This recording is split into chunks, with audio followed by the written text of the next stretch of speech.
This is West African Voice Network.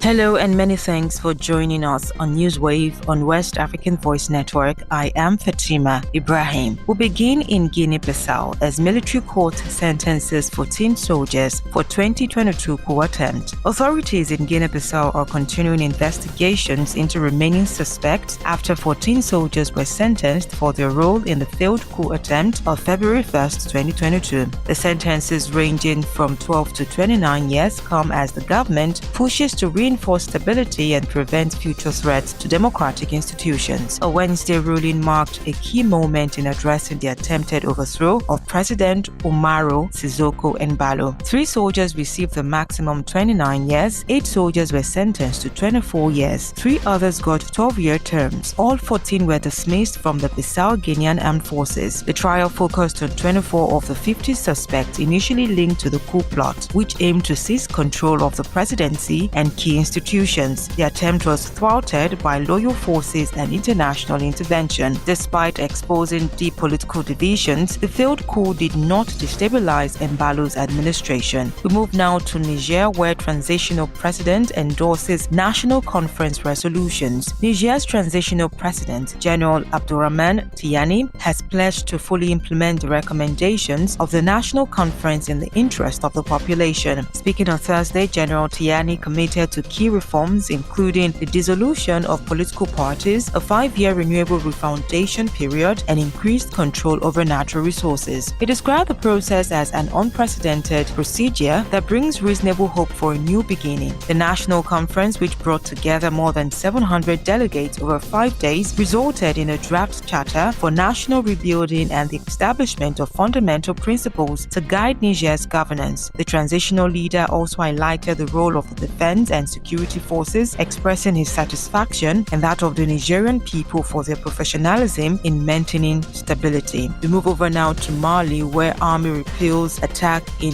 Koutiala region. The Malian armed forces have repelled an attack launched by armed groups on the Kauri custom border early Wednesday morning. The military forces swiftly responded, neutralizing 3 attackers as the others fled, leaving behind a significant amount of ammunition. 1 civilian was injured during the incident. Shortly after, at 6:45 a.m., an enemy drone dropped an explosive device targeting a farmer military position. However, the device missed its target, causing no human or material damage. These attacks come just days after the Malian government inaugurated a new military camp on the Kauri-Koutiala axis to strengthen security and deter armed group activities. Officials say security operations are ongoing to prevent further threats. The Malian military is calling on the population to remain vigilant and cooperate with security forces to help maintain peace in the region. And now to more stories. Washington applauds Dakar's role in U.S. air strategy. Senior U.S. air officials have commended Dakar's key role in supporting America's air operations in Africa, recognizing it as a critical strategy point in the region. Speaking at the African Air Chiefs of Staff Symposium 2025, General James B. Hecker,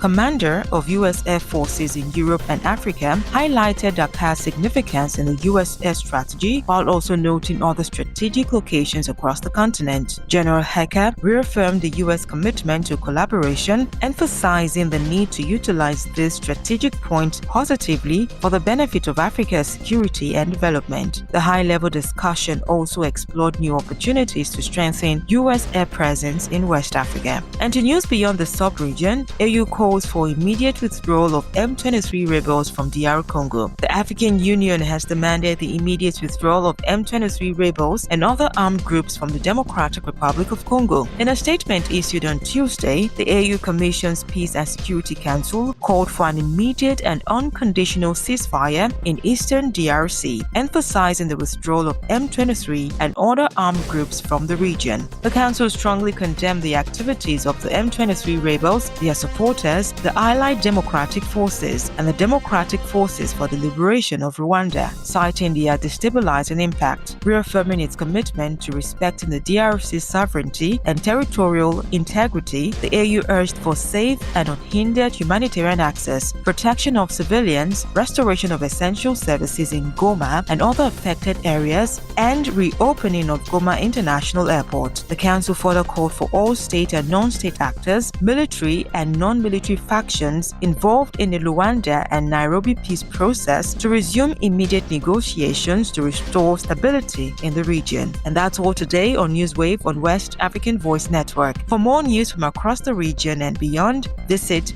WAVN.org. You can stay connected with us on X, Instagram, Facebook, and LinkedIn at WAVN News, and on TikTok and YouTube at West African Voice Network. I am Fatima Ibrahim. Many thanks for listening.